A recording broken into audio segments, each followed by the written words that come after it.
Hello friends and greetings for the day. Welcome back to another tutorial on ISTQB Test Automation Engineer. We are in chapter 3 now. We are done with 2 chapters and moving to chapter 3, which is Generic Test Automation Architecture, in short called as GTAA. In this chapter we have 3 different topics to be covered: Introduction to GTAA and TAA Design 3.3, Task Development, where TASK stands for Test Automation Solutions. In this, the first topic, introduction, is just not mere introduction which is simple and easy to follow. We have everything what you must know from the test automation architecture point of view. So I'm not sure if we are going to have at least 4 tutorials on 3.1 because it's quite lengthy and I don't want to complicate it for you. So I want to keep it as simple as possible so that you can understand everything, no matter if it is complex. So getting started with 3.1 here, the very first thing is to understand the simple concepts of the automation architecture. Of course, the test automation engineer is the only one person responsible for designing, developing, implementing, and maintaining the test automation solutions. And of course, what is test automation solution? Now, if you have been working with an automation tool, you understand that there is certain environment which is created within the automation testing tool, like creating a test architecture, which would be like the creating the frameworks and all. But there is an environment where certain piece of information like data table, a canvas where you write the script, like script place, or any other thing which is supporting your execution, is what we call it as a solution, and that is what will be created as tasks.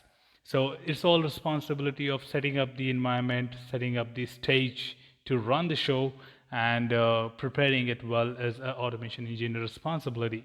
And of course, the GTAA, that is the generic test automation architecture, is basically a representation or understanding of different layers which is being created when you talk about creating an automation framework or automation test.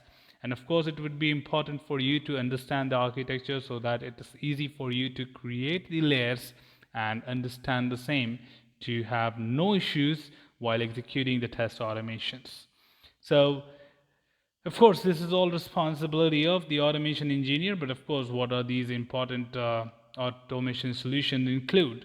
So there is an approach which is followed for the automation solution, that is defining the concept space, layers, services, and interfaces of a task to enable the realization of tasks by in-house as well as the externally developed components. So this simply means that there are a lot of things which are dependent to put together at this point of time to set up the test. Supporting simplified component for the effective and efficient development of test automation. Of course, this could be one of the important parameter which is required to be done by the engineer. Reusing test automation components for different or evolving tasks for software product line and families and across software technologies and tools. Of course, reusing the test automation, because it comes with a clause that automation is can be reusable. That means you just have to prepare it once for all, and you can use it how many ever times you want it to be used. So it must be prepared in such a way that it is adaptable by any other scenario or any other tool. If required, you can import the system, import the setup, and you can make use of such things. And that is what is important, of course. Easing the maintenance and evolution of tasks, defining the essential features for a user of a task. And of course, defining the essential features is very important, because you may have created an automation framework and you may leave the organization, but tomorrow somebody else joins the organization and he's looking for the code, and of course he finds it difficult to understand. So there are a lot of things which need to be taken care when it comes to maintenance and the essential steps to be used by the user to understand it. As next level, we are trying to understand the tasks consist of what exactly, and we have covered in this particular topic already that it is not only just the script, that is a different thing, but when you talk about tasks, it includes the environment and the test suites all together, like the artifacts and everything. It is recommended that the TAA of a task complies with the following principles. So we are talking about the principles of the test automation architecture now, and looking at the basic understanding of it. We will get into the details in the next part and next following parts. So the very first thing is very important is the single responsibility. Single responsibility generally means that it is going to be entirely for one particular component. The task component must have a single responsibility, and that responsibility must be encapsulated entirely in the component. In other words, every component of a task should be in charge of exactly one thing. We are targeting. For example, if you're talking about login page, you must have a separate function created for that, but there should not be any other thing related to any other component within the login function. Extension, for example, like open or closed principle, every task component must be open for extension. That means if you want, you can further add something tomorrow. If you include another feature like forgot password on login page, then we can include certain functions in that. But closed for modification. That means existing part should not be allowed to modify, but we can just add something more to it. This principle means that it is possible to modify or enrich the behavior of the components without breaking the backward compatible functionality. Other one is replacement, which generally means substitution. Of course, replacement when you talk about is in case you think that this test is no longer being useful for our application and the modifications have taken such steps that the test is no longer beneficial to us, so you can substitute a particular test with another one.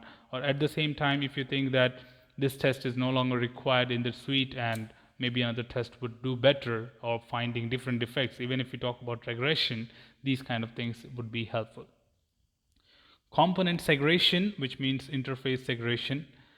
It is better to have more specific components than a general multi-purpose component.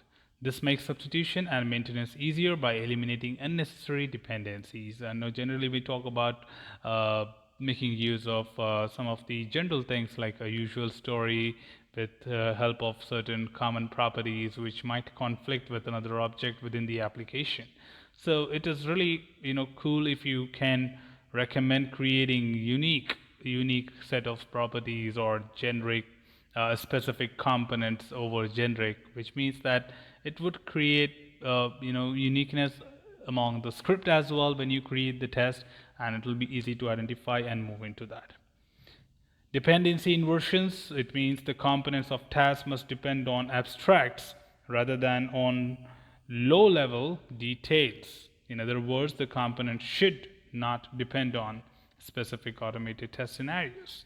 That means we generally have that something should happen and then we move to the next one. So all these generic functions, whatever script is being created, must be independent of each other. If you can reach to that particular page, then you can probably move to that particular script and execute that script directly. So it's not a continuous flow, rather you can switch between the codes and the scripts if required. So that's all from the part 1 of introduction of test automation architecture. We'll be getting back to you with another few parts of this topic as it is quite lengthy as mentioned earlier. So stay tuned for that. Should you have any inquiry, feel free to comment below. Is there anything else I can help you with? I can be really happy to assist you with that. So till then, keep learning, keep exploring, and keep understanding the context or the topic. Thanks for watching the video, team, and happy learning.